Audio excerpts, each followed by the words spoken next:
Hello મિત્રો, હું મુનાભાઈ ચોગટ. હમણાં થોડાક દિવસથી મારે એક મેટલ થઈ ગયેલી છે અને એ મેટલનો જવાબ હું આપતો નથી. મેટલ એવું છે કે ભાઈ, મેં એક 30 વર્ષની આપણા કોળી સમાજની દીકરીને મારા ઘરમાં બેસાડી છે અને મેં કાયદેસર મૈત્રી કરાર કર્યા છે, પણ એનો ભાઈ, છોકરીની ઉંમર 30 વર્ષ છે, સમજી લો. અને આવતીકાલથી બધા જવાબ હરેશ રાઠોડ જે બોલી રહ્યો છે ને, છોકરીનો ભાઈ, એના આવતીકાલે બધા જવાબ હું આપીશ. અત્યાર લગી સૂપ એટલે હતો કે ભાઈ આપણે કાંઈ બોલવું નથી. બાકી હરેશ રાઠોડ, હા, મુન્નાભાઈ ચોગટ છે, તું મારો હાળો છો કાયદેસરનો, સમજી લેજે હવે, બરોબર? અને કાલ સવારે તારી બેન તને જવાબ આપશે બધા. અત્યાર લગી હું એને ના પાડતો હતો.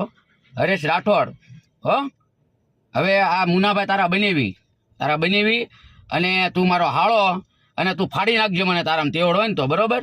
બાકી હું કરી શકું નહીં, તને ખ્યાલ છે ને, સમજી જો ને તું હરેશ રાઠોડ.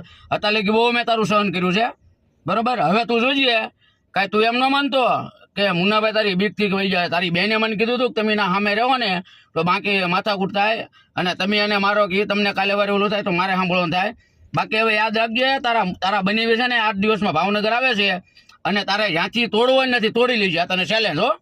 તારા બનેવીની, તારા મુન્ના બનેવીની ચેલેન્જ છે અને કાલે સવારથી તારી બેન તને જવાબ આપશે, હો. તારી બેન છે ને પાયલ રાઠોડ, એ મારી વેવો છે કાયદેસરની, હો. જા, તને ચેલેન્જ આપું છું, મારી બાયડી છે, મારી વહુ છે. અને હરેશ રાઠોડ, જ્યાંથી તોડવાને તોડી લીજે, હો.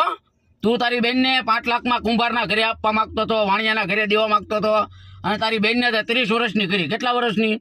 કોળીની છોકરીને તમે 30 વર્ષની કરો તો શું થાય, હો હરેશ રાઠોડ? એટલે હું તારો બનેવો છું, હો. અને ફાડી નાખજો તારા તેવડ હોય તો, જા.